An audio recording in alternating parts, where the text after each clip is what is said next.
Genius mentors, Indian polity की जो lecture series हमने शुरू की थी उसमें हम फंडामेंटल राइट्स के आखिरी पड़ाव पे पहुंच चुके हैं। यानी कि जहां तक हमने फंडामेंटल राइट्स शुरू किए थे और फंडामेंटल राइट्स में हमने आर्टिकल 12 से लेके फंडामेंटल राइट्स में अगर हम देखेंगे तो हमारे कहाँ से आर्टिकल 12 से लेके आर्टिकल 35 तक हम पढ़ रहे थे और कहाँ तक पढ़ चुके हैं हम आर्टिकल 12 से लेके आर्टिकल 30 तक पढ़ चुके हैं। जहाँ पे आर्टिकल 12 हमने पढ़ा था, क्या पढ़ा था, डेफिनेशन ऑफ स्टेट पढ़ा था। 13 में क्या पढ़ा था, नेगेटिव डेफिनेशन ऑफ लॉ पढ़ा था।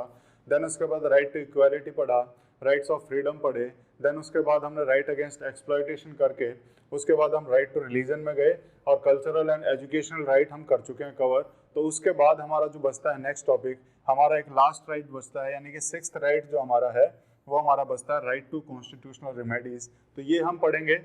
उसके अलावा जो हमारे आर्टिकल 34 और 35 में 33, 34 और 35 में जो बाकी बचे हुए आर्टिकल्स हैं वो पढ़ने की कोशिश करेंगे, जहाँ पे fundamental right to armed forces की बात की गई है और क्या बात की गई है, मार्शल लॉ की बात की गई है। तो ये दोनों हम पढ़ेंगे। उसके बाद आपने बोला कि 12 to 30 हम पढ़ चुके हैं, राइट टू कॉन्स्टिट्यूशनल रेमेडी हमारा आर्टिकल 32 है, तो 31 का क्या होगा। तो 31 भी राइट टू प्रॉपर्टी था जो डिलीट हो गया, जो मैं हर बार हर लेक्चर में बता रहा हूँ। इसके बारे में भी देखेंगे कि अभी इसका प्रेजेंटली क्या स्टेटस है, तो ये भी हम देखने की कोशिश करेंगे। तो हम आज का लेक्चर शुरू करते हैं हमारे राइट टू कॉन्स्टिट्यूशनल रेमेडी के साथ, यानी कि हमारा जो राइट आर्टिकल 32 में राइट टू कॉन्स्टिट्यूशनल रेमेडीज, ये क्या है।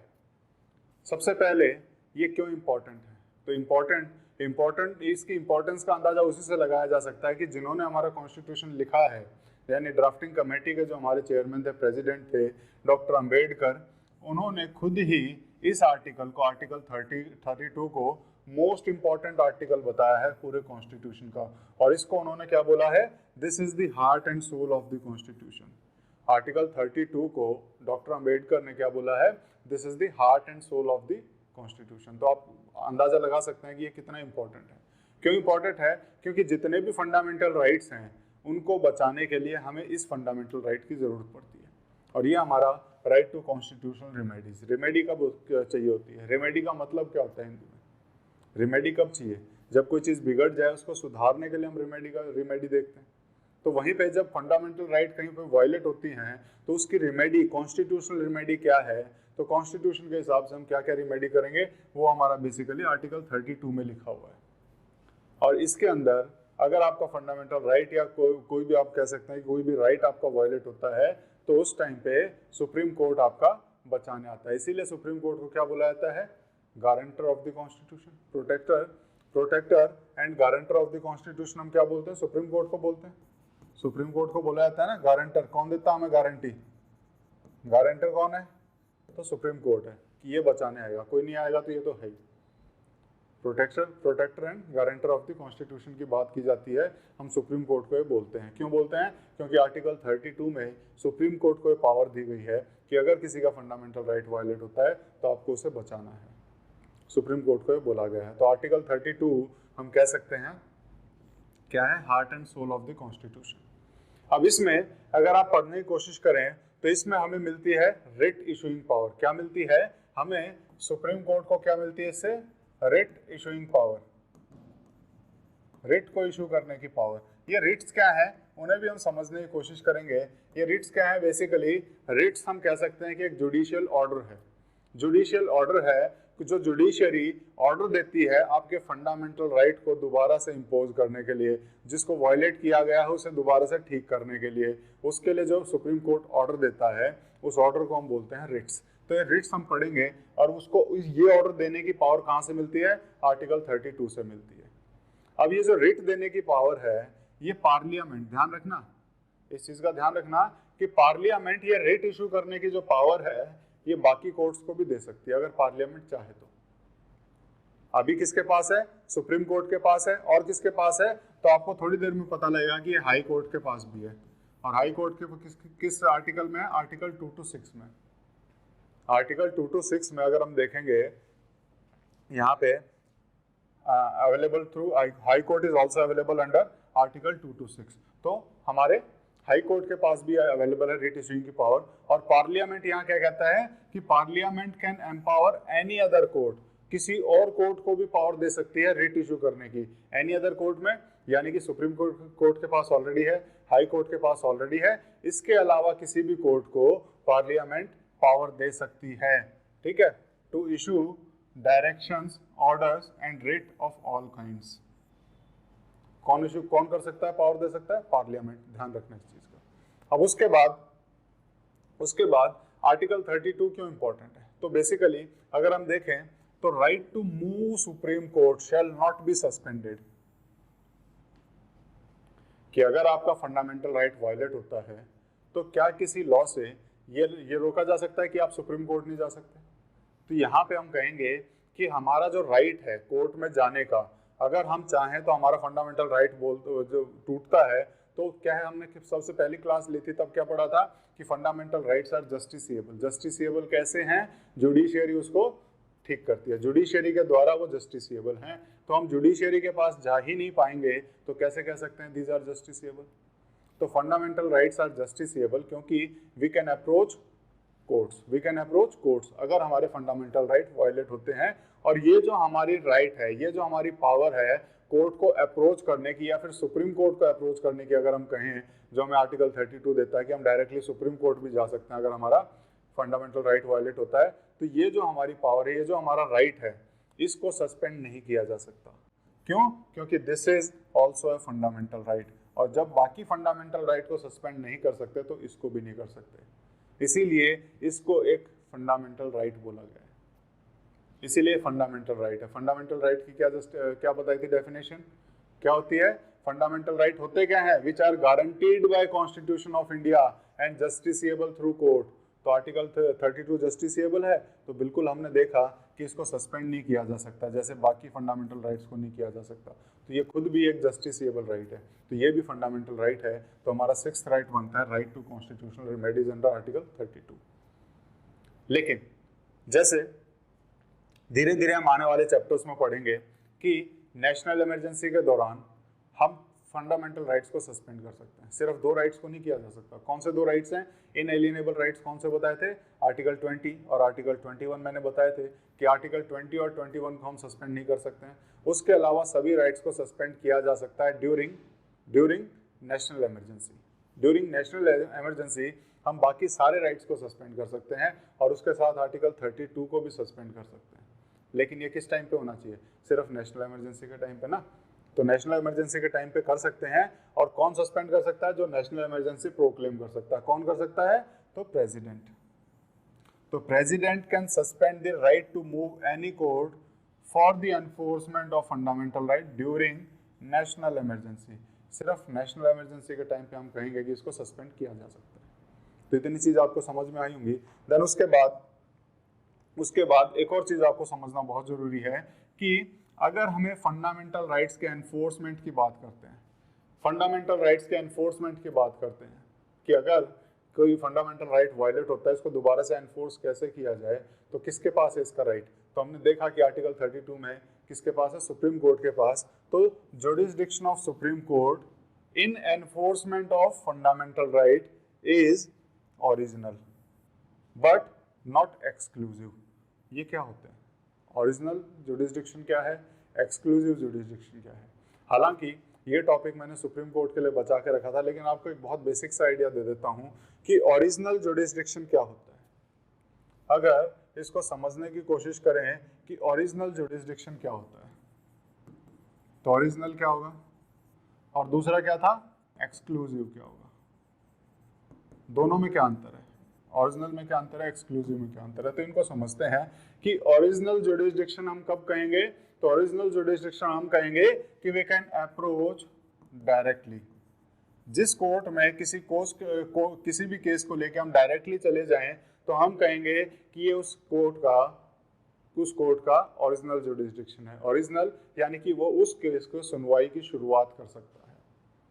यानी कि जैसे फंडामेंटल राइट अगर वायलेट हो रहा है, तो फंडामेंटल राइट वायलेट होता है तो आप डायरेक्टली किस कोर्ट तक जा सकते हैं? तो सुप्रीम कोर्ट में आप जा सकते हैं, बिल्कुल जा सकते हैं। तो सुप्रीम कोर्ट का वो ओरिजिनल जुरिसडिक्शन हो जाएगा।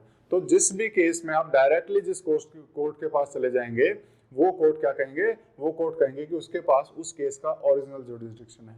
एक्सक्लूसिव क्या हुआ? तो एक्सक्लूसिव को समझने की कोशिश करें। एक्सक्लूसिव को अगर मैं दूसरे शब्दों में लिखूं तो ओनली लिख सकता हूं कि ओनली उसी का जुरिस्डिक्शन है। अगर मैं कहूं ये सुप्रीम कोर्ट का एक्सक्लूसिव जुरिस्डिक्शन है तो इसका मतलब हो जाता है कि सुप्रीम कोर्ट के अलावा किसी और कोर्ट में नहीं जा सकते। समझ में आया दोनों का वर्ड। अब इस चीज को समझते हैं कि यहाँ पे मैंने क्या लिखा है कि अगर हमें फंडामेंटल राइट का एनफोर्समेंट करना है तो ये जुरिस्डिक्शन सुप्रीम कोर्ट का कौन सा होगा, ओरिजिनल जुरिस्डिक्शन होगा, क्योंकि आर्टिकल 32 बोलता है अगर आपका फंडामेंटल राइट वायलेट होता है तो आप डायरेक्टली कहाँ जा सकते हो, डायरेक्टली सुप्रीम कोर्ट जा सकते हो। अगर डायरेक्टली जा रहे हैं तो ओरिजिनल हो जाएगा। लेकिन दूसरी चीज मैंने बोला है बट नॉट एक्सक्लूसिव। तो नॉट एक्सक्लूसिव क्यों है, क्योंकि अगर फंडामेंटल राइट वायलेट हो रहा है तो आर्टिकल 226 के अंदर आप हाई कोर्ट भी जा सकते हो, यानी कि ओनली सुप्रीम कोर्ट नहीं, आप हाई कोर्ट भी पहुंच सकते हो। हाई कोर्ट के द्वारा भी आपके फंडामेंटल राइट को एनफोर्स किया जा सकता है। तो इसीलिए it is original jurisdiction but not exclusive. तो समझ में आएगा आप कितनी चीजें।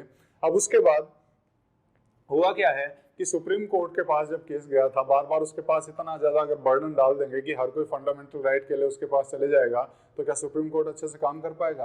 तो इसीलिए सुप्रीम कोर्ट ने ऑर्डर दिया हुआ है कि ये रिलीफ जो फंडामेंटल राइट का जो एनफोर्समेंट है ये हाई कोर्ट के द्वारा भी किया जा सकता है अंडर आर्टिकल 226। अगर ये हाई कोर्ट के द्वारा किया जा सकता है तो आप लोग डायरेक्टली सुप्रीम कोर्ट में ना आए, डायरेक्टली कहाँ जाएं, हाई कोर्ट में। अगर वहां से सुनवाई नहीं हो पाती है, अगर वहां से रिजल्ट आपको ठीक नहीं मिलता है तो उसके बाद आप आ सकते हैं थ्रू एपेलेट जुरिस्डिक्शन।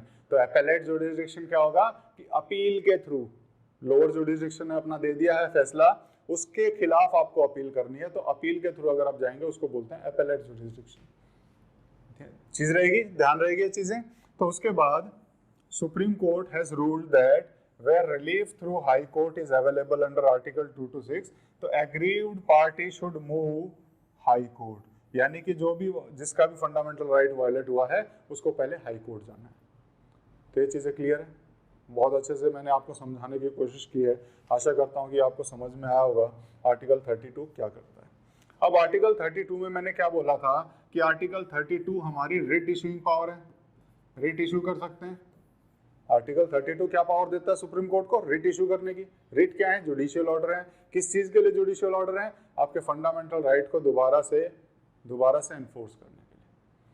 तो किस किस के पास है, आर्टिकल 32 में सुप्रीम कोर्ट के पास है और आर्टिकल 226 में किसके पास है, हाई कोर्ट के पास है। तो Supreme court and high Court are empowered to issue writs under article 32 and 226। दोनों आर्टिकल बहुत इंपॉर्टेंट है, याद होनी चाहिए। देन उसके बाद अगर हम कहें तो पहले पिछली स्लाइड में मैंने बताया था कि पार्लियामेंट दूसरे किसी कोर्ट को भी ये रिट इशू करने की पावर दे सकती है। किस कोर्ट को, सुप्रीम कोर्ट और हाई कोर्ट के अलावा, क्योंकि उनके पास ऑलरेडी पावर है। तो उसके अलावा भी एनी अदर कोर्ट, किसी भी कोर्ट को ये पावर दी जा सकती है। किसके द्वारा, पार्लियामेंट के द्वारा। अब ये जो रिट इशूइंग पावर है ये हमने कहाँ से ली, ये अगर हम देखेंगे तो हमने कहाँ से ली है, ब्रिटिश लॉ से ली है। और ब्रिटिश में इन्हीं रिट इशूइंग पावर को क्या बोला जाता है, प्रेरोगेटिव रिट्स। क्या बोला जाता है, प्रेरोगेटिव रिट्स बोलते हैं। तो वहां से हमने कॉपी किया है और वहीं से हमने बोरो किया है इन रिट्स को। अब उसके बाद एक चीज हमेशा ध्यान रखना कि इसमें अगर हम रिट इशूइंग पावर में कहें तो उस टाइम पे हम एक वर्ड का हम हमेशा यूज करते हैं और वो हमेशा बोलते हैं कि हाई कोर्ट की जो रिट इशूइंग पावर है,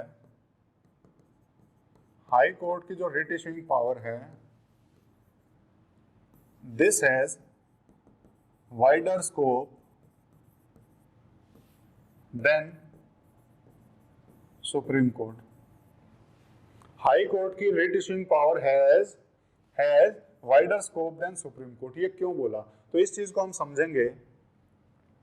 को समझेंगे कि जब हम सुप्रीम कोर्ट की बात करते हैं तो सुप्रीम कोर्ट रिट इशू कर सकता है ओनली फॉर फंडामेंटल राइट्स। किसके लिए, तो उसी चीज को अगर हम समझें तो सुप्रीम कोर्ट रिट इशू कर सकता है ओनली, ध्यान रखना यहाँ पे, ओनली फॉर फंडामेंटल राइट्स। लेकिन हाई कोर्ट जब रिट इशू करेगा अंडर आर्टिकल 226, ये अंडर आर्टिकल कौन सा है, 32, हाई कोर्ट जब अंडर आर्टिकल 226 रिट इशू करेगा तो ये क्या कर सकता है, ये कर सकता है फंडामेंटल राइट्स के लिए एंड एनी अदर सब्जेक्ट। समझ में आया क्यों इसका वाइडर स्कोप है? सुप्रीम कोर्ट सिर्फ और सिर्फ फंडामेंटल राइट के एनफोर्समेंट के लिए रिट इशू कर सकता है। जहां पे अगर हम देखें हाई कोर्ट फंडामेंटल राइट के लिए तो कर ही सकता है, अगर उसके आगे और कोई मामला आता है फंडामेंटल राइट के अलावा उसके खिलाफ भी रिट इशू कर सकता है। तो ये हम कहेंगे किसकी पावर ज्यादा है? हम कहेंगे ज्यादा पावर नहीं कहेंगे, हम कहेंगे वाइडर है। किसकी पावर को ज्यादा एरिया मिला हुआ है? तो मिला हुआ है हाई कोर्ट को, यानी कि हाई कोर्ट ज्यादा चीजों के लिए रिट इशू कर सकता है। तो ये चीज आपको समझ में आएगी दोनों में क्या मैं डिफरेंस बताना चाह रहा हूं आपको। तो वहीं पे अगर हम देखें तो writ jurisdiction of supreme court differs from high court in 3 respect. क्या क्या रिस्पेक्ट है? तो हम देखेंगे सबसे पहला कि supreme Court can issue Ritz only for the enforcement of fundamental right. Supreme court सिर्फ और सिर्फ फंडामेंटल राइट के एनफोर्समेंट के लिए कर सकता है, whereas high court any other subject के लिए भी कर सकता है। ठीक है। उसके बाद second, Supreme Court can issue writ against a person और government throughout the territory of India. Supreme Court अगर रिट इशू करती है तो सुप्रीम कोर्ट पूरे कंट्री के लिए की है, तो पूरी कंट्री में किसी भी पर्सन के लिए बेसिकली गवर्नमेंट के अगेंस्ट वो रिट इशू कर सकती है। लेकिन हाई कोर्ट कहां तक कर सकता है? जैसे मान लो कि अगर हम कहें कि अगर किसी हाई कोर्ट का एग्जांपल लें, जैसे न्यू दिल्ली का अगर हम हाई कोर्ट का एग्जांपल लें, तो वो सिर्फ जो न्यू दिल्ली के एरिया जहां तक उसका जुरिसडिक्शन है वहां तक अगर किसी का फंडामेंटल राइट वायलेट हुआ है तो सिर्फ वो उसी एरिया के अंदर तक रिट इशू कर सकता है, उसके बाहर नहीं कर सकता। तो यानी कि अगर हम कहें तो सुप्रीम कोर्ट कहां के लिए कर सकता है? Through out the territory of India, पूरे कंट्री के लिए। लेकिन हाई कोर्ट सिर्फ और सिर्फ अपने जुरिसडिक्शन तक ये सीमित रख सकता है, जुरिसडिक्शन तक ये सीमित रख सकता है। ठीक है, इतनी चीजें ध्यान रहेंगी आपको। एक second,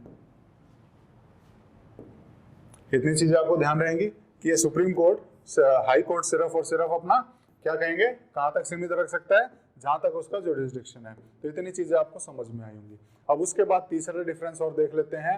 a remedy under article 32 is in itself a fundamental right. मैंने पहले ही बताया था article 32 is a fundamental right, और इसकी वजह से अगर हम देखें सुप्रीम कोर्ट रिफ्यूज नहीं कर सकता है अगर आप डायरेक्टली सुप्रीम कोर्ट जा रहे हो। तो सुप्रीम कोर्ट अगर किसी का फंडामेंटल राइट वायलेट हुआ है तो सुप्रीम कोर्ट के पास ये पावर नहीं है कि वो रिफ्यूज कर दे उसके केस को लेने से। वेयर एज हाई कोर्ट अगर हम देखें तो आर्टिकल 226 फंडामेंटल राइट में नहीं आता है तो वो रिफ्यूज कर सकता है। समझ में ये चीजें कि supreme court may not refuse to exercise writ jurisdiction. On the other hand, a remedy under article 226 is discretionary and hence a high court may refuse to exercise its writ jurisdiction। तो आपको ये चीजें समझ में आएंगी कि कैसे writ issuing power दोनों की कैसे डिफर करती हैं। अब हम पढ़ते हैं कि हमारी जो रिट्स हैं वो कितने टाइप की हैं। तो रिट्स हम देखेंगे टोटल 5 टाइप की हमें दिखाई देंगी। 5 हमें रिट्स दिखाई देती है। कौन कौन सी? तो आप इसको देखेंगे कि सबसे पहले हैबियस कॉर्पस। हैबियस कॉर्पस कब हम रिट इशू करते हैं?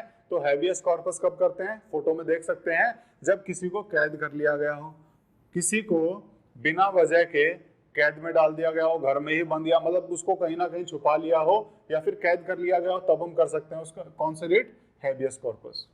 उसके बाद मैंडेमस कब कर सकते हैं? जब कोई अपनी जो उसको ड्यूटी दी गई है वो ड्यूटी परफॉर्म करने से मना कर दे। जो उसकी ड्यूटी है, किसी की भी ड्यूटी है, जैसे पुलिस वाले की एफआईआर लिखना एक ड्यूटी है, अगर वो एफआईआर लिखने से मना कर दे तो यहाँ पे सुप्रीम कोर्ट कौन सी रिट इशू करेगी? मैंडेमस। बोलेगी डू योर पब्लिक ड्यूटी, कि आप अपनी पब्लिक ड्यूटी करो जो आपको दी गई है। देन उसके बाद सर्शियोररी। एक एक रेट को हम डिटेल में भी देखेंगे। ठीक है, एक एक रेट को हम समझेंगे कि क्या कहता है। अभी सिर्फ एक ब्रीफ ओवरव्यू ले लो कि हम क्या क्या पढ़ने वाले हैं। ठीक है, अगले 2 स्लाइडों में हम इन 5 रेटों को अलग अलग देखेंगे कि कौन सी होती है, उसका क्या पर्पज है। तो सर्शियोररी कब यूज होती है? सर्शियोररी लोअर कोर्ट्स के लिए यूज होती है, लोअर कोर्ट्स के लिए यूज की जाती है। और उनको क्या बोलते हैं कि जो तुमने केस सॉल्व किया है वो हमें दे दो, हम चेक करेंगे तुमने ठीक किया कि नहीं किया, तुम्हारा डिसीजन ठीक है कि नहीं, तुम्हारा जजमेंट ठीक है कि नहीं। तो इसलिए ये बोलेगा अपनी प्रोसीडिंग मेरे पास ट्रांसफर कर दो। ऐसे ही प्रोहिबिशन में भी लोअर कोर्ट को बोला जाता है कि तुम जिस केस को डील कर रहे हो उस केस को बंद कर दो और मेरे पास ट्रांसफर कर दो। तो यहाँ पे भी दोनों में क्या डिफरेंस है हम समझेंगे।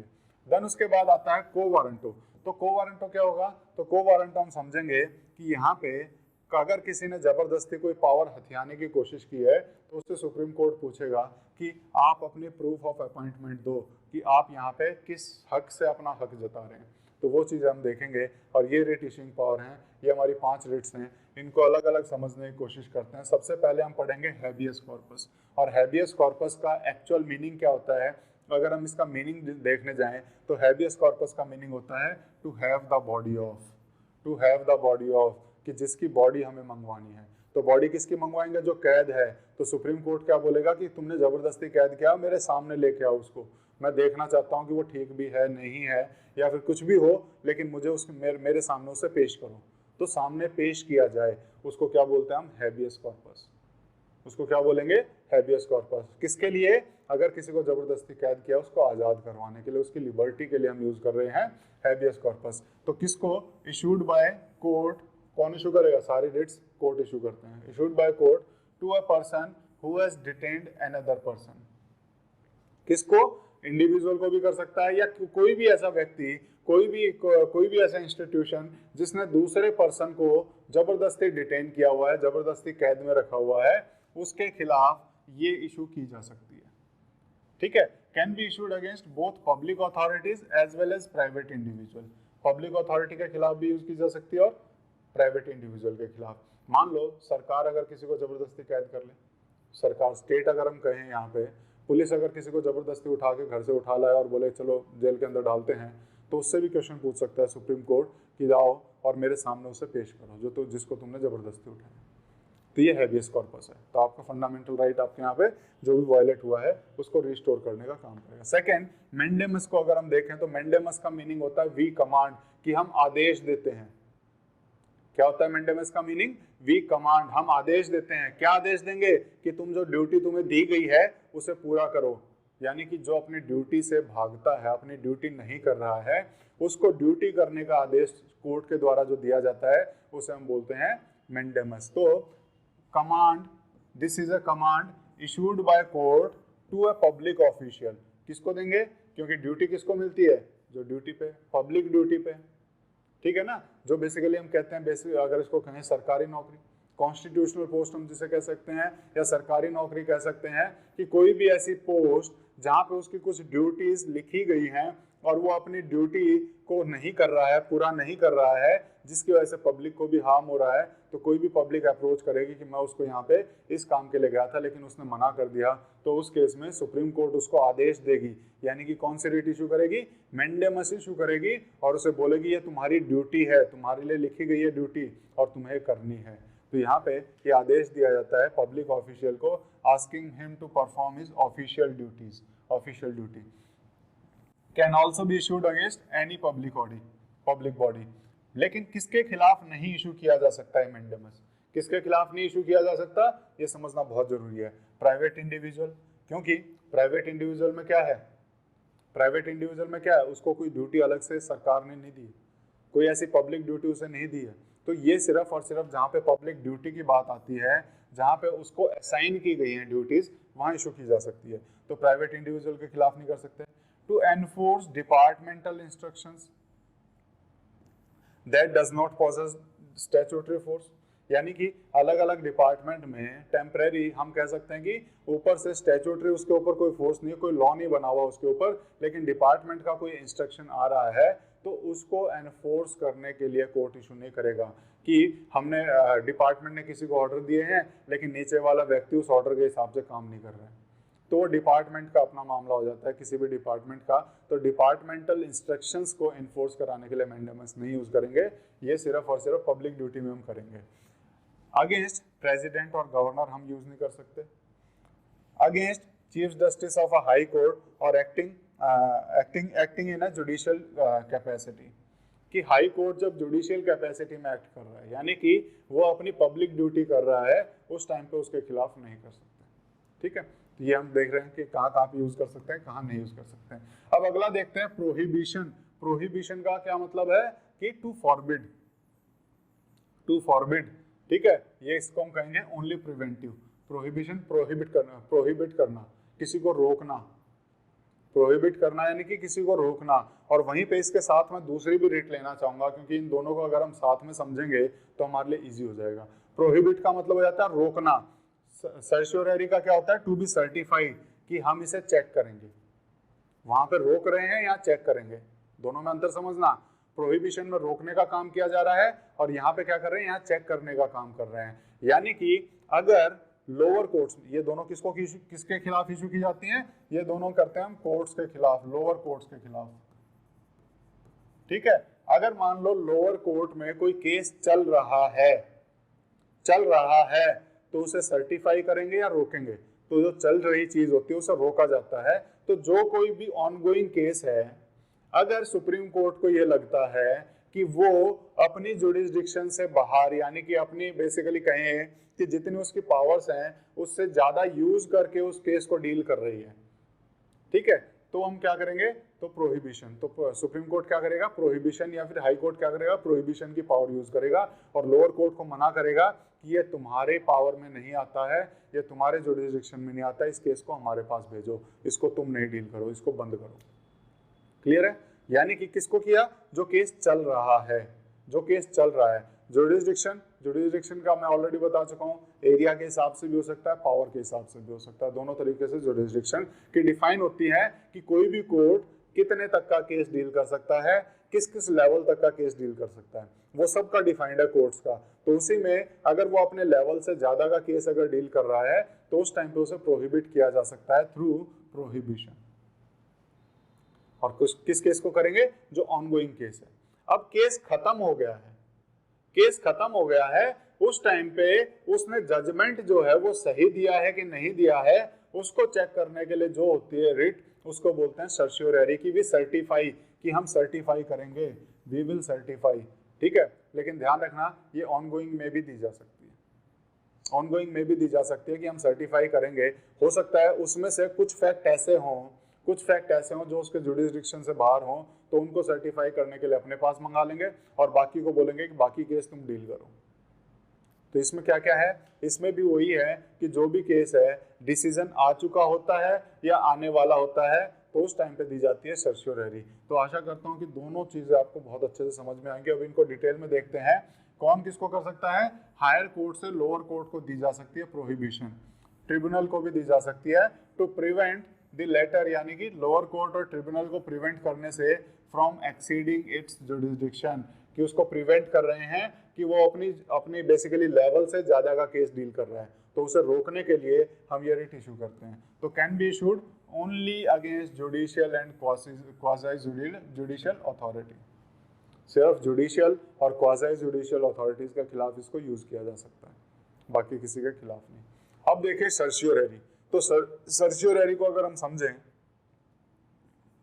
सर्शियोररी को अगर हम समझें तो सर्शियोररी भी अगर हम एक केस में देखें तो ये हाई कोर्ट से लोअर कोर्ट को ही इशू की जा सकती है। लेकिन हुआ क्या, बाद में सुप्रीम कोर्ट ने इसको थोड़ा, पहले ओरिजिनली क्या था, ओरिजिनली ये सिर्फ कोर्ट्स के लिए थी, लेकिन बाद में इसमें सुप्रीम कोर्ट ने डिसीजन दिया कि that the certiorari can be issued even against administrative authorities, administrative authorities के अगेंस्ट भी इसको यूज किया जा सकता है। ठीक है, तो ध्यान रखना। तो किस केस में ले रहे हैं, तो यहाँ पे either to transfer a case pending with the letter or itself or to squash the order of the letter in the case, या तो जो उन्होंने नीचे वाले ने ऑर्डर दिया है उसको या तो कैंसिल करने के लिए, स्क्वैश करने के लिए, खत्म करने के लिए, या फिर जो केस पेंडिंग चल रहा है उसको अपने पास बुलाने के लिए हम कर सकते हैं सर्शियोररी। तो इतनी चीजें आपको समझ में आएगी दोनों में। अब लास्ट हम पढ़ते हैं, इसको हम बोलेंगे को वारंटो, और को वारंटो यानी कि by what warrant, by what warrant या फिर बाय व्हाट अथॉरिटी। तो यहाँ पूछा जाएगा कि अगर कोई, किसी की कोई पावर नहीं है लेकिन वो उस पावर को यूज कर रहा है जबरदस्ती, तो उसको कोर्ट पूछेगा कि तुम बाय व्हाट अथॉरिटी आप इस पावर को यूज कर रहे हैं। तो कैसे? It prevents illegal usurpation of public office by a person, कि जबरदस्ती, जैसे फॉर एग्जांपल अगर हम कहें कि पुलिस वालों का जो डील होता है वो क्या होता है कि उसको गिरफ्तार करके कोर्ट के सामने लाने का। पुलिस वाले फैसला सुना सकते हैं? नहीं सुना सकते। तो पुलिस वाले अगर फैसला सुनाते हैं, कोर्ट की जगह काम करने लग जाएं, तो क्या कहेंगे कि आप अपनी पावर से ज्यादा का काम कर रहे हो। तो ये कहाँ से लाई? इसकी अथॉरिटी कहाँ है आपके पास? तो यहाँ पे वो अथॉरिटी कौन पूछेगा? कोर्ट पूछेगा कि तुमने किस अथॉरिटी से काम किया, किस अथॉरिटी से काम कर रहे हो। तो यहाँ पे ये हम कहेंगे को वारंटो यूज कर रहे हैं। एक एग्जांपल दिया मैंने इसका कि कैसे illegal usurpation of public office किया जा सकता है, तो वहां पे हम करेंगे।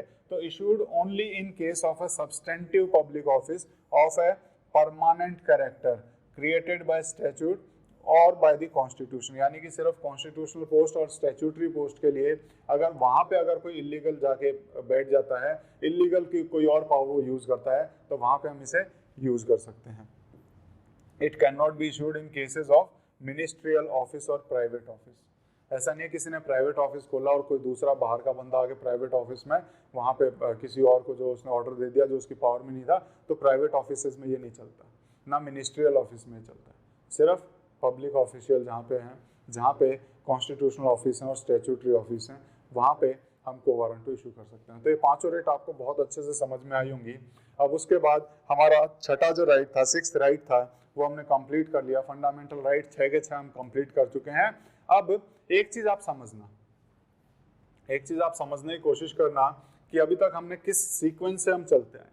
ठीक है, हमने पहले पढ़ा आर्टिकल 12, फिर 13 पढ़ा और 14 से लेके 32 तक हमने 6 फंडामेंटल राइट पढ़े। ठीक है, जिसमें 32 को हमने अलग से पढ़ा और उसके बाद 12 में हमने क्या पढ़ा? स्टेट की क्या डेफिनेशन होती है। 13 में हमने पढ़ा लॉ किसको हम कहेंगे, यानी कि इसका जो नेगेटिव डेफिनेशन है वो हमने पढ़ने की कोशिश की। और उसके बाद 14 से लेके 32 तक 6 राइट्स हमने पढ़े, जहाँ पे इन सब राइट्स को 14 से लेके 32 तक सबकी रखवाली कौन कर रहा है? 32, यानी कि इसको हम क्या बोलते हैं? बैकबोन भी बोलते हैं। क्या बोलते हैं? बैकबोन भी बोलते हैं। क्यों बोलते हैं बैकबोन? क्योंकि रीढ़ की हड्डी की तरह ये इन सब के पीछे खड़ा है। तो बैकबोन ऑफ द कॉन्स्टिट्यूशन या backbone of the fundamental right बोला था आर्टिकल 32 को। आप देख सकते हैं कि ये सामने इसके सब आगे हैं और उसके बाद इन सबको प्रोटेक्ट करने के लिए 32 को एक दीवार की तरह हमने इनके बाद खड़ा कर दिया है कि इसके ऊपर कोई नजर ना डाले। अगर देखें तो यहाँ पे भी एक दीवार बनाई हुई है। यहाँ कौन सी दीवार है? यहाँ पे भी सुप्रीम कोर्ट की दीवार है। कौन सी? जुडिशियल रिव्यू की। ये हमने जब 13 पढ़ा था देखा था कि जुडिशियल रिव्यू की पावर कहाँ से मिलती है? 13 से। तो दो दो दीवार बनाई हुई है हमने फंडामेंटल राइट को प्रोटेक्ट करने के लिए। इस दीवारों के बीच में यहाँ पे फंडामेंटल राइट डाले हुए हैं। यहाँ पे 6 फंडामेंटल राइट हैं। अगर इनके ऊपर नजर डालता है कोई भी, इनको लॉ के द्वारा तोड़ने की कोशिश करता है, तो जुडिशियल रिव्यू उसको नल एंड वॉइड कर देगा। अगर उसको कोई बिना लॉ के वैसे ही तोड़ने की कोशिश करता है, तो बाद में सुप्रीम कोर्ट खड़ा है जो रिट इशू करके उसे एनफोर्स करेगा दोबारा से। तो ये चीजें समझ में आई होंगी। तब आप कहेंगे कि हम फंडामेंटल राइट तो पढ़ रहे हैं आर्टिकल 12 to 35, आपने तो सिर्फ 32 तक बताया, बाकियों का क्या? 12 तो बता दिया कि यहाँ से लेके 12 से लेके 35 जहाँ पे भी स्टेट वर्ड आएगा तो उसका मीनिंग क्या होगा। 13 ने बाकी फंडामेंटल राइट को प्रोटेक्ट किया थ्रू जुडिशियल रिव्यू। उसके बाद 32 ने इन सब को प्रोटेक्ट किया थ्रू रिट इशूइंग पावर। लेकिन बाकी भी तो थे, उनको प्रोटेक्शन क्यों नहीं किया गया? 34, 33 कहाँ है? 34 कहाँ है? 35 कहाँ है? इनका क्या है? क्या इनको प्रोटेक्ट नहीं करता है सुप्रीम कोर्ट? तो आपका जवाब बिल्कुल सही होगा, इनको प्रोटेक्ट नहीं करता है। तो इसीलिए प्रोटेक्शन वाले हमने सिर्फ एक बाउंड्री बना दी कि इस बाउंड्री के अंदर सारे प्रोटेक्टेड हैं, इनको प्रोटेक्ट नहीं किया जाता है, क्योंकि इन सबको हम बोलते हैं एक्सेप्शन। क्या बोलते हैं? एक्सेप्शन। ये फंडामेंटल राइट के ऊपर एक्सेप्शन है, इनके ऊपर फंडामेंटल राइट लागू नहीं होते हैं। तो ये अगर फंडामेंटल राइट इनका ब्रेक होता है, उसको एनफोर्स कराने के लिए ये लोग कोर्ट में नहीं जा सकते। समझ में आया कितना अच्छे तरीके से अरेंज किया गया हमारे कॉन्स्टिट्यूशन को? अगर आप कॉन्स्टिट्यूशन को पढ़ेंगे तो आपको हर जगह पे इस तरह का कुछ ना कुछ अरेंजमेंट दिखाई देगा। बहुत सोच समझ के और बहुत अच्छे तरीके से उसको अरेंज किया गया है। तो अरेंजमेंट देखेंगे और आपको समझ में आएगा कि कितना दिमाग लगा के इसको अरेंज किया गया था। और जैसा अगर हम आज के टाइम पे भी अगर कोई बनाने जाए तो हो सकता है कि इतना अच्छा ना बना पाए। तो ये हमने देखा कैसे 32 बेड रॉक का काम कर रहा है, बैकबोन का काम कर रहा है, हमारे हम कह सकते हैं इसके लिए फंडामेंटल राइट्स के लिए। और उसके बाद जितने भी राइट्स हो गए 33, 34, 35 ये सब एक्सेप्शन का काम करेंगे। और इसीलिए अब हम इसीलिए 32 के बाद इनको लिखा गया है क्योंकि 32 यहाँ से यहाँ तक प्रोटेक्ट कर रहा है। इसके बाद ये सारे क्या हैं, ये सारे एक्सेप्शन है जहाँ पे सुप्रीम कोर्ट काम नहीं करेगा। तो क्या है हम देखते हैं, इनको अलग अलग समझने की कोशिश करते हैं। तो सबसे पहले आर्टिकल 33, आर्टिकल 33 डील करता है आर्म्ड फोर्सेस और उनके ऊपर फंडामेंटल राइट रेस्ट्रिक्शन से रिलेटेड कि कैसे रेस्ट्रिक्ट किया जा सकता है। तो यहाँ पे सबसे पहला इसमें अगर पॉइंट देखें तो पार्लियामेंट कैन रेस्ट्रिक्ट और abrogate fundamental rights of members of armed forces. तो हमने देखा कैसे एक्सेप्शन है कि फंडामेंटल राइट को रेस्ट्रिक्ट किया जा सकता है और एब्रोगेट किया जा सकता है, और ये सुप्रीम कोर्ट नहीं जाएंगे। क्यों नहीं जाएंगे? क्योंकि ये जब यहाँ पे ज्वाइन करते हैं तो उससे पहले इनसे साइन करवा लिया जाता है कि आप अपने राइट्स को वेव ऑफ कर रहे हो, अपनी मर्जी से छोड़ रहे हो। तो यहाँ पे हम कहेंगे कि पार्लियामेंट, ध्यान रखना स्टेट लेजिस्लेचर कहीं पे भी कॉन्स्टिट्यूशन में कोई बदलाव नहीं करता, सिर्फ पार्लियामेंट। तो पार्लियामेंट कोई भी स्टेट उसमें हमारे इसमें बदलाव हो रहा है तो पार्लियामेंट करेगी। तो पार्लियामेंट कैन रेस्ट्रिक्ट और abrogate fundamental rights of armed forces, paramilitary forces, police forces, intelligence agencies. तो इस तरह के जितने भी फोर्सेस हैं उन सब के फंडामेंटल राइट को रेस्ट्रिक्ट किया जा सकता है। किसके द्वारा? Only parliament can do. तो समझ में आया कैसे कर सकते हैं? ये कर सकते हैं। क्यों कर सकते हैं? अगर इनको फंडामेंटल राइट दे दिया, इनको राइट टू स्पीच दे दिया, तो पता चला कि सारा सीक्रेट इन्होंने स्पीच में बता दिया, तो क्या दे सकते हैं? नहीं दे सकते। अगर इनको राइट टू प्रोटेस्ट दे दिया तो पता चला आज इनको बोला है कि तुम्हें बॉर्डर पे जाना और वहां प्रोटेस्ट पे बैठ गए, नहीं हमारा राइट है प्रोटेस्ट करने का, हम यहाँ राइट टू प्रोटेस्ट में बैठे हैं। तो इसीलिए इनको हम कह सकते हैं कि ये सारी फोर्सेस ऐसी हैं जिनमें हमने फंडामेंटल राइट रेस्ट्रिक्ट किए हुए हैं। तो कैसे किए हुए हैं तो वो भी हम देखेंगे। और ध्यान रखना कि अगर पार्लियामेंट इस तरह का कोई लॉ बनाती है जिसमें इनके फंडामेंटल राइट को रेस्ट्रिक्ट किया जा रहा है तो उस लॉ को चैलेंज नहीं किया जा सकता किसी भी कोर्ट में। तो मैंने बताया था एक्सेप्शन है ये, सुप्रीम कोर्ट नहीं जा सकते। ठीक है, तो कोई भी लॉ उसको जो भी हम रेस्ट्रिक्ट करने का जो लॉ बनाएंगे इन फोर्सेस के लिए, उस लॉ को किसी भी कोर्ट में चैलेंज नहीं किया जा सकता। और इस ग्राउंड पे, किस ग्राउंड पे चैलेंज नहीं किया जा सकता? कि वो फंडामेंटल राइट को ब्रेक कर रहे हैं, क्योंकि ये कर सकते हैं, फंडामेंटल राइट ब्रेक किए जा सकते हैं इनके। ठीक है, अब इसी में अगर हम देखें कुछ तो ऑलरेडी रेस्ट्रिक्ट किए गए हैं। जो रेस्ट्रिक्ट ऑलरेडी किए गए हैं क्या क्या? फ्रीडम ऑफ स्पीच रेस्ट्रिक्टेड है, right to form association restricted है, right to be members of trade union और पॉलिटिकल एसोसिएशन रेस्ट्रिक्टेड है, right to communicate with press ये रेस्ट्रिक्टेड है, right to attend public meeting और डिमॉन्स्ट्रेशन रेस्ट्रिक्टेड। आप देखेंगे कि ये आर्टिकल 19 के ज्यादातर राइट्स,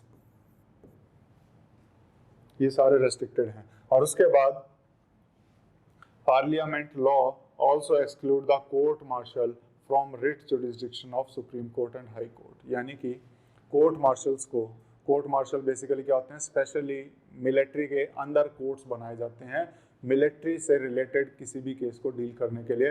अंदर ही मिलिट्री के अंदर उनके खुद के कोर्ट बनते हैं, उनको बोलते हैं हम बेसिकली कोर्ट मार्शल्स जिसे हम बोलते हैं। उनमें हमारे रेट इशूइंग में देखेंगे किसी को भी कर सकते हैं, लेकिन यहाँ पे क्या बोला है कि पार्लियामेंट्री लॉ इनको भी एक्सक्लूड करता है। यानी कि सुप्रीम कोर्ट और हाई कोर्ट जब रेट इशू करते हैं तो यहाँ नहीं कर सकते, इनको एक्सक्लूड करता है। तो हमने देखा आर्टिकल 33 में कैसे एक्सेप्शन दिए हुए हैं। तो आर्टिकल 34 कैसे एक्सेप्शन है फंडामेंटल राइट से, हम देखेंगे कि ये डील करता है मार्शल लॉ से। ये डील करता है मार्शल लॉ से और कहता है कि जहां पे भी मार्शल लॉ लागू होगा वहां पे कोई भी फंडामेंटल राइट आपका काम नहीं करेगा। तो यहाँ पे भी एक्सेप्शन दे दिया कि जहां पे भी फंडामेंटल राइट लागू होगा वहां कोई भी आपका फंडामेंटल राइट काम नहीं करेगा। तो ये हमारा मार्शल लॉ है। अब मैं आपसे पूछूं मार्शल लॉ क्या होता है, तो आप बताएंगे कि ये कहीं पे भी डिफाइंड नहीं है। Martial law is not defined in constitution, not defined in constitution. Martial law is not defined in constitution. इसको हम सिंपल भाषा में हम इसी को कहते हैं मिलिट्री रूल। Military rule. अब आपसे मैं क्वेश्चन पूछता हूं कि एक है ना बड़ा, आपको आपने फेमस वर्ड सुना होगा जिसे हम बोलते हैं अफ्स्पा। क्या बोलते हैं उसको? हम बोलते हैं AFSPA, AFSPA, armed force special power act. क्या ये मार्शल लॉ है? क्या ये मार्शल लॉ है? इन दोनों में क्या डिफरेंस है? ये मार्शल लॉ नहीं होता है। आपकी जानकारी के लिए बता दूं, अभी तक इंडिया में कोई मार्शल लॉ लगा नहीं है, मार्शल लॉ कोई नहीं लगा है, ठीक है। लेकिन अफ्स्पा अगर आप देखोगे तो कई जगह पे आज भी आपको लगा हुआ दिख जाएगा, एक बहुत सारी जगह पे लगा हुआ मिलता है। तो जहां पे भी हम कहेंगे कि लॉ एंड ऑर्डर मेंटेन करने की बात आती है, वहां पे अफ्स्पा लगा के छोड़ दिया जाता है और उस एरिया को मिलिट्री के हवाले कर दिया जाता है। किस सेंस में मैं बोल रहा हूँ कि मिलिट्री के हवाले कर दिया जाता है? सिर्फ और सिर्फ लॉ एंड ऑर्डर मेंटेन करने के लिए वहां पे मिलिट्री को हम कह सकते हैं कि वहां पे बैठा देते हैं। लेकिन एडमिनिस्ट्रेशन अभी भी सिविल अथॉरिटीज के पास रहेगा। सिविल अथॉरिटीज यानी कि आईएएस वगैरह के पास रहेगा। एडमिनिस्ट्रेशन अभी भी वहां पे है, लेकिन वहां पे लॉ एंड ऑर्डर के लिए हमने आर्मी को बैठा दिया। मार्शल लॉ में क्या होता है? मार्शल लॉ इससे कैसे डिफरेंस है कि मार्शल लॉ में एडमिनिस्ट्रेशन भी मिलिट्री के हाथ में आ जाता है, यानी कि वहां पे जो भी आईएएस सेक्रेटरीट होगा, वहां से आईएएस को बोलेंगे अब तुम्हारा काम खत्म है, इस एरिया को मिलिट्री संभालेगी, ये पूरा मिलिट्री के अंडर है, इसीलिए इसको मिलिट्री रूल बोला जाता है। क्योंकि यहाँ पे एडमिनिस्ट्रेशन भी हमारा कहेंगे कि आर्मी के अंडर में आ जाता है, और इसी को हम बोलते हैं मार्शल लॉ। और जब मार्शल लॉ के अंडर कोई भी चीज होती है, वहां पे अगर कुछ भी होता है तो वहां पे आपके फंडामेंटल राइट काम नहीं करते हैं, फंडामेंटल राइट वहां पे सब खत्म हो जाते हैं। इवन अगर हम कहें during the operation of martial law the military authorities can punish the civilians and even condemn them to death,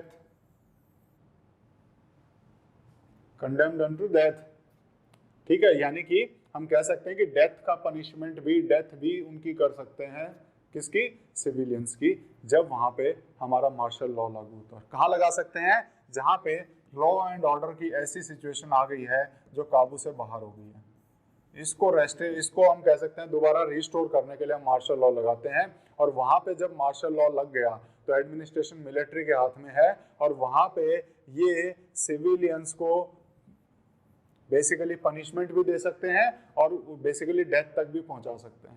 और ये सब केसेस आप कहेंगे कि कोर्ट्स में चैलेंज नहीं किए जा सकते। जो भी इन्होंने एक्शन किया है ड्यूरिंग मार्शल लॉ, अफ्स्पा में, और इसमें ये बड़ा मेजर डिफरेंस है, अफ्स्पा में कोई भी एक्शन आर्मी करती है वो चैलेंज किया जा सकता है कोर्ट में, लेकिन मार्शल लॉ के दौरान कोई भी एक्ट आर्मी ने किया है, कोई भी एक्ट मिलिट्री ने किया है, वो चैलेंज नहीं किया जा सकता कोर्ट में। क्यों नहीं किया जा सकता? क्योंकि पार्लियामेंट क्या करती है? पार्लियामेंट एम्पावर मतलब क्या करती है? इन सारे एक्ट्स को इंडेमनीफाई करती है। इंडेमनीफाई करती है, क्या करती है इंडेमनीफाई? तो इंडेमनीफाई का मतलब होता है कि इनके सारे एक्ट्स को पार्लियामेंट अपने सिर के ऊपर लेती है कि ये सब हमारे कहने से हो रहा है, उसको बोलते हैं इंडेमनीफाई। ये इंश्योरेंस में बड़ा वर्ड घूमता रहता है, इंडेमनीफाई क्या होता है, ठीक है। तो यहाँ पे क्या हो रहा है? पार्लियामेंट बोलती है कि ये जो भी एक्शन इन्होंने किया है वो हमारे कहने पे किया है और हमारे उससे हुआ है, तो इसीलिए इनके ऊपर कोई भी केस नहीं चलाया जा सकता। और पार्लियामेंट ऑफिशियल कैपेसिटी में कोई काम करती है तो उसके ऊपर तो वैसे ही नहीं कर सकते। तो it empowers the parliament to indemnify any government servant, किसी भी गवर्नमेंट सर्वेंट को इंडेमनीफाई कर सकती है उसके द्वारा किसी भी किए गए एक्ट के लिए। And such and act can not be challenged in any court, और इस एक्ट को हम कोर्ट में चैलेंज भी नहीं कर सकते। Concept of martial law borrowed from British common law, कहाँ से लिया गया? ब्रिटिश से। और ये ध्यान रखना, martial law is not defined in constitution. तो ये चीज आपको समझ में आएंगी मार्शल लॉ क्या कहना चाहता है। अब उसके बाद आर्टिकल 33 पढ़ लिया, आर्टिकल 34 हमने मार्शल लॉ पढ़ा, ये भी एक्सेप्शन था क्योंकि यहाँ पे फंडामेंटल राइट काम नहीं करते जब मार्शल लॉ जब हमारा फोर्स में होता है। अब हम पढ़ते हैं आर्टिकल 35। तो आर्टिकल 35 क्या है बेसिकली? तो इसमें जहां जहां पे भी मैंने ये बोला था कि पार्लियामेंट इस लॉ को ऐसे चेंज कर सकती है, पार्लियामेंट इस फंडामेंटल राइट को ऐसे चेंज कर सकती है, वो सारे इकट्ठे करके हमने डाल दिए हैं आर्टिकल 35 में कि article 35 extend the competence of the parliament to make a law even on matters that may fall within the state legislature sphere of state legislature। कि ऐसे एक्ट्स पे भी जहाँ जो स्टेट लेजिस्लेचर के अंदर जो हमने डाले हुए हैं, लिस्ट डाली हुई है, सब्जेक्ट डाले हुए हैं, उसके ऊपर भी पार्लियामेंट लॉ बना सकती है फंडामेंटल राइट को एनफोर्स करने के लिए। तो यहाँ पे पार्लियामेंट shall have authority और shall have power to make laws on, parliament के पास किस किस के ऊपर लॉ बनाने की पावर है? Prescribing residence as a condition for certain employment appointments, पढ़ा था हमने, आर्टिकल 16 में पढ़ा था, वहां पे भी ये चीज लिखी थी। तो उन्हीं सभी आर्टिकल्स में से जहां जहां पे ये लिखा होता है कि parliament can do this, parliament can do this, वो सब आर्टिकल 35 में आ गए हैं। तो यहाँ पे empowering courts other than supreme court and high court to issue writs for enforcement of fundamental right, यहाँ पे अभी थोड़ी देर पहले पढ़ा हमने कि बाकी किसी कोर्ट को भी एम्पावर कर सकती है रिट इशू के लिए।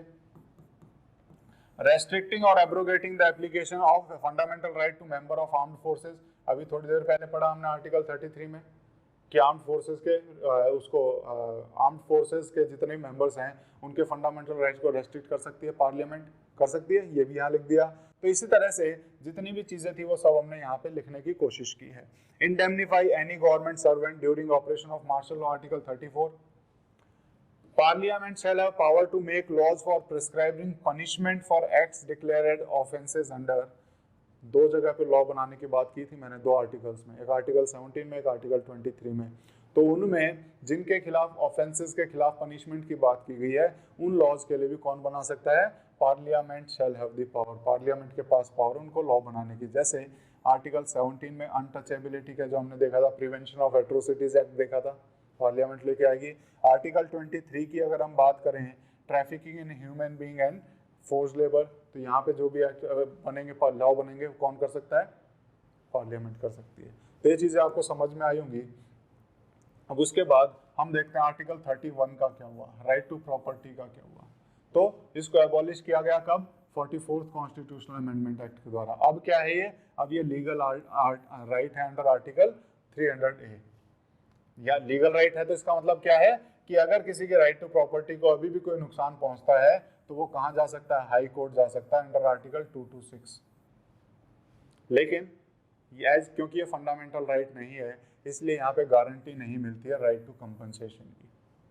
अब इसी के अपोजिट हमने जब पढ़े थे राइट माइनॉरिटी राइट्स, तो वहां पे हमने बोला था एक जगह पे कि माइनॉरिटी जो एजुकेशनल इंस्टीट्यूशन बनाते हैं उनके पास उनका राइट टू प्रॉपर्टी आज भी है। तो वहां पे कंपनसेशन की बात की जा सकती है, यानी कि 2 cases where compensation to be paid, कि आप प्रॉपर्टी ले रहे हो, सरकार किसी काम से लैंड ले रही है, तो कंपनसेशन कहाँ पे करना है? When the state acquires the property of a minority educational institution, article 30 हमने पढ़ा था कि माइनॉरिटी के एजुकेशनल इंस्टीट्यूशन की प्रॉपर्टी को आज भी right to property fundamental right में मिली हुई है। तो यहाँ पे जब उनकी जमीन लेंगे तो कंपनसेशन देना पड़ेगा, कंपलसरी है। दूसरा, when the state acquires the land held by a person under his personal cultivation with in authority with in statutory और सीलिंग लिमिट्स, आर्टिकल 31A में लिखा हुआ है कि अगर आपका बेसिकली अगर हम कहें कि अगर आप कल्टीवेशन पर्पज के लिए किसी जमीन को रखे हुए हो और वो विद इन लिमिट से, जो लिमिट सेट की गई है, तो भी अगर आप उसको ले रहे हो तो आपको क्या करना पड़ेगा? कंपनसेशन पे करना पड़ेगा। तो हमने देखा कि कैसे किस तरीके से जो हमारे आर्टिकल्स हैं सबको समझने की कोशिश की। अब उसके बाद क्या है, कुछ एक्सेप्शंस देख लेते हैं फंडामेंटल राइट के, यानी कि 31 के अंडर कुछ एक चीज़ें रह गई, उनको पढ़ते हैं। जहाँ पे 31A, 31B और 31C, अगर हम देखें 9 शेड्यूल के लिए कौन सा आर्टिकल है? 9 शेड्यूल के लिए कौन सा आर्टिकल है? 31B। 9 शेड्यूल हमने कब पढ़ा था? जब हम बेसिक स्ट्रक्चर की बात कर रहे थे, तब हमने इसको समझने की कोशिश की थी। 9 शेड्यूल क्या था, कब ऐड किया गया था? फर्स्ट कॉन्स्टिट्यूशनल अमेंडमेंट एक्ट में ऐड किया गया था। कब आया था? 1951 में। तो इसमें क्या कहता है, इसमें से अगर पूरी स्लाइड में से बोलूं क्वेश्चन कहाँ से आते हैं, तो पूरी स्लाइड में से क्वेश्चन आते हैं, क्या आर्टिकल 31A, 31C इनकी पावर फंडामेंटल राइट से ज्यादा है? तो आपका आंसर होगा यस, इन दोनों को ज्यादा पावर दी है। क्यों? क्योंकि लिखा हुआ आर्टिकल 31A में कि can not invalidated on grounds of violation of article 14 और 19, कि अगर आर्टिकल 31A के अंडर अगर कोई काम किया जा रहा है तो उसको हम ये कह के मना नहीं कर सकते कि उसने 14 और 19 को ब्रेक किया है। तो आर्टिकल 14 और आर्टिकल 19 से ज्यादा पावर किसकी हुई? आर्टिकल 31A की। क्या है 31A? Saving of laws providing for acquisition of estate. ठीक है, अभी थोड़ी देर पहले पढ़ा था कि राइट टू कंपनसेशन 31A में मिलता है, तो यानी कि उसके पास पावर ज्यादा है। तो article 31A does not immunise a state law from judicial review. ऐसा नहीं है कि आप उसको कर रहे हैं, मतलब आपने बेसिकली क्या, अगर हम देखें तो एग्रीकल्चर किसका कॉन्सेप्ट वो है, स्टेट लिस्ट में आता है। तो स्टेट लिस्ट अगर कोई लॉ बनाती है, स्टेट लिस्ट में अगर कौन बना सकता है? स्टेट ही बना सकता है। स्टेट अगर कोई लॉ बनाएगा तो क्या वो जुडिशियल रिव्यू में नहीं आएगा अगर वो 31A में आ रहा था? बेसिकली अगर 31A में अगर लॉ बनाना है तो पार्लियामेंट बनाएगी। अगर स्टेट बना रही है, उसको जुडिशियल रिव्यू से बचना है तो उसको प्रेसिडेंट की परमिशन लेनी पड़ेगी, प्रेसिडेंट से असेंट लेना पड़ेगा। ठीक है, अब आर्टिकल 31B को पढ़ें। 31B किसको देता है? 9 शेड्यूल। 9 शेड्यूल क्या है? 9 शेड्यूल क्या करता है? एक तरह से जितने भी आर्टिकल्स इसमें डाल दो उसके ऊपर जुडिशियल रिव्यू नहीं लागू हो सकता, ये समझा था। और उसके बाद हमने समझने की कोशिश की थी IR कोयलो केस। इसको मैं जल्दी जल्दी बता रहा हूँ क्योंकि ये चीज हम कर चुके हैं। IR कोयलो केस 2007, और उसमें कोर्ट ने बोला था कि इसके अंदर जो लॉज डाले हुए हैं उनके ऊपर भी जुडिशियल रिव्यू लागू होगा। क्यों? क्योंकि मिनर्वा मिल्स अगर हम देखें तो मिनर्वा मिल्स केस में क्या बोला गया था? Everything in India is under judicial review. ठीक है, तो ये भी जुडिशियल रिव्यू के अंडर होगा, तो यानी कि इसको आप नहीं बचा सकते इसके अंदर डाल के कि हम जुडिशियल रिव्यू नहीं कर सकते हैं। देन उसके बाद 31C saving of laws giving effect to certain DPSP, यानी कि कुछ DPSPs को इम्प्लीमेंट करने के लिए हमने 31C बनाया। क्यों किया? क्योंकि उनको इम्प्लीमेंट करने से कहीं ना कहीं आपके आर्टिकल 14 और 19 वायलेट हो रहे थे, तो इसीलिए 31C हमने डालना पड़ा। और 31C में बोला कि आर्टिकल 39B और 39B और 39C किसके अंदर आते हैं? DPSP। नेक्स्ट टॉपिक हमारा DPSP रहेगा, उसको अच्छे से समझेंगे वहां पे क्या है। आर्टिकल 39B और 39C को इम्प्लीमेंट करने के लिए अगर 14 और 19 वायलेट हो भी रहे हैं तो होने दो। यानी कि किसकी ज्यादा पावर है? ये क्वेश्चन आया हुआ एग्जाम में एक बार, तो किसकी ज्यादा पावर हुई? 39B और 39,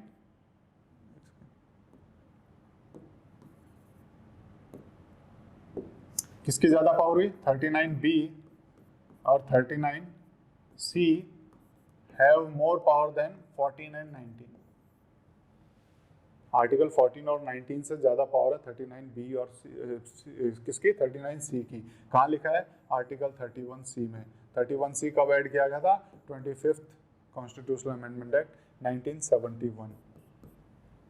ठीक है, तो इतनी चीजें आपको इसमें समझ में आनी चाहिए, क्या क्या है क्या नहीं है। अब उसके बाद क्या कुछ ऐसे राइट्स भी हैं, क्या कुछ ऐसे फंडामेंटल राइट्स भी हैं जो हमारे फंडामेंटल राइट से बाहर लिखे गए हैं? कुछ ऐसे राइट्स भी हैं तो हम कहेंगे कि इसके बाहर पार्ट 3 के बाहर जो हमारे राइट्स हैं, जिन्हें हम कॉन्स्टिट्यूशनल राइट भी कह सकते हैं, लीगल राइट भी कह सकते हैं, या नॉन फंडामेंटल राइट भी कह सकते हैं। क्या है? जस्टिसिएबल है? बिल्कुल है। आप इनके अगर आपको ये राइट्स तोड़े जाते हैं तो आप किसी और डायरेक्ट सुप्रीम कोर्ट में जाने का इसमें अधिकार नहीं है। डायरेक्ट सुप्रीम कोर्ट कहाँ पे है? सिर्फ 32 बोलता है जो फंडामेंटल राइट के लिए है। इनके लिए आप किसी और कोर्ट में जा सकते हो, तो वहां पे ये जस्टिसिएबल है। ठीक है, तो ये क्या क्या है? जैसे आपके ऊपर जबरदस्ती कोई टैक्स नहीं लगा सकता अनटिल एंड अनलेस वो अप्रूव किया गया है बाय अथॉरिटी ऑफ लॉ। सिर्फ कोई अथॉरिटी जिसको दी गई है, लॉ के द्वारा जिसको अथॉरिटी दी गई है कि ये टैक्स लगाने के लिए इसको हम अथॉरिटी देते हैं, उसके अलावा कोई भी आपके ऊपर टैक्स नहीं लगा सकता। कहाँ लिखा है? आर्टिकल 265 में। देन उसके बाद right to property. Right to property आपका लीगल राइट है, आर्टिकल 300 है। उसके बाद trade, commerce and intercourse throughout the territory of India shall be free.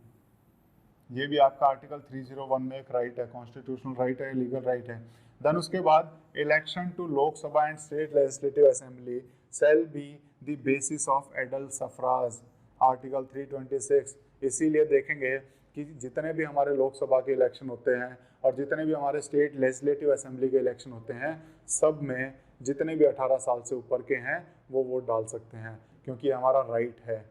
ध्यान रखना, यहाँ पे 2 ही वर्ड लिखे हुए हैं, लोकसभा और स्टेट लेजिस्लेटिव असेंबली। और यही रीजन है, अगर हम राज्यसभा देखें तो राज्यसभा में सब नहीं डालते, राज्यसभा का इनडायरेक्ट इलेक्शन होता है। लेजिस्लेटिव काउंसिल का देखोगे इनडायरेक्ट इलेक्शन होता है। प्रेसिडेंट लिखा है यहाँ, नहीं लिखा हुआ, तो प्रेसिडेंट का भी इनडायरेक्ट इलेक्शन होता है, वो भी एडल्ट सफराज के बेसिस में नहीं होता है, आर्टिकल 326 में नहीं आता है। वाइस प्रेसिडेंट का नहीं होता इस हिसाब से, ठीक है।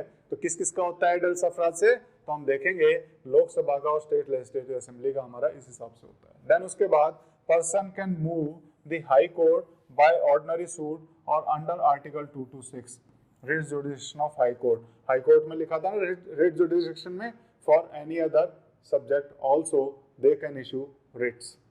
तो ये है एनी अदर सब्जेक्ट्स, समझ में आया कि ये अलग सब्जेक्ट्स के लिए भी कर सकते हैं, यानी कि ये राइट्स भी जस्टिसेबल हैं लेकिन अंडर आर्टिकल 226 है, आर्टिकल 32 नहीं है।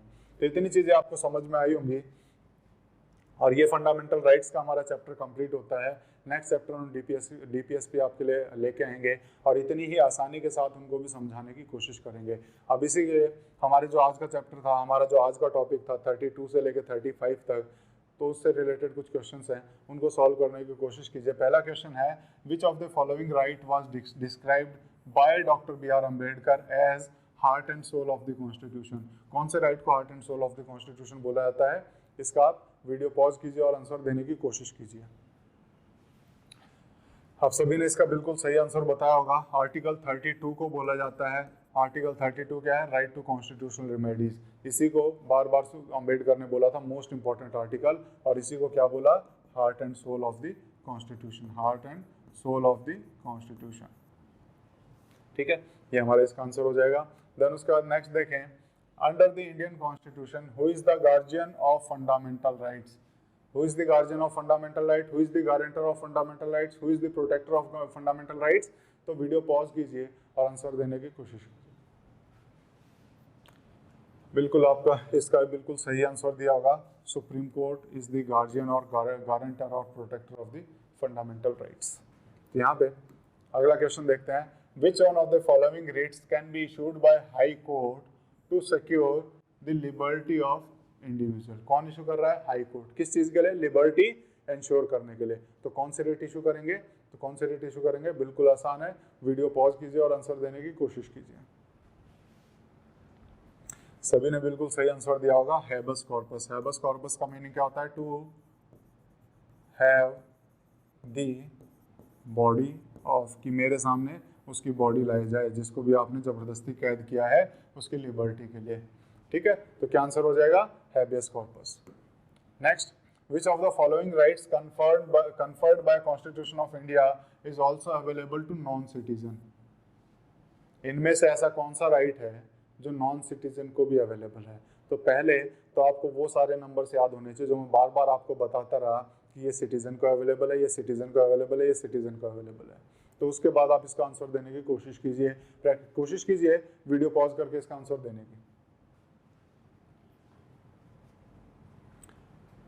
आपने बिल्कुल इसका सही आंसर लगाया होगा कि right to constitutional remedies under article 32 ये सभी को अवेलेबल है। तो सिर्फ सिटीजन को कौन कौन से अवेलेबल है, आर्टिकल 15, 16, 19, 29 और 30, ये हमारे राइट्स हैं। फ्रीडम ऑफ स्पीच 19 में आ जाएगा। Fundamental freedom to move and settle in any part of, ये बेसिकली अगर हम देखें तो ये भी हमारा 19 में आ जाएगा। Freedom to acquire property, freedom to acquire property अगर आप देखोगे तो ये किसकी बात हो रही है, एजुकेशनल इंस्टीट्यूशंस की बात हो रही है, जो हम आर्टिकल 30 के अंदर कवर करते हैं। ये हमारे सब सिटीजन को अवेलेबल हैं, लेकिन इनमें हमने 32 नहीं लिखा है। ये सिर्फ सिटीजन को नहीं है, ये सिटीजन्स के अलावा सभी को है, यानी कि सभी के लिए एप्लीकेबल है। फॉरेनर्स को भी हमारा राइट टू कॉन्स्टिट्यूशनल रेमेडीज मिलता है। तो इतनी चीज़ें आपको समझ में आई होंगी और इसी के साथ हमारा फंडामेंटल राइट्स, मैं आशा करता हूँ कि आपको बहुत अच्छे से समझ में आया होगा, इसमें कोई आपको कोई डाउट रहा नहीं होगा। और इसी के साथ हम आज का लेक्चर हम अपना ख़त्म करते हैं। Thank you.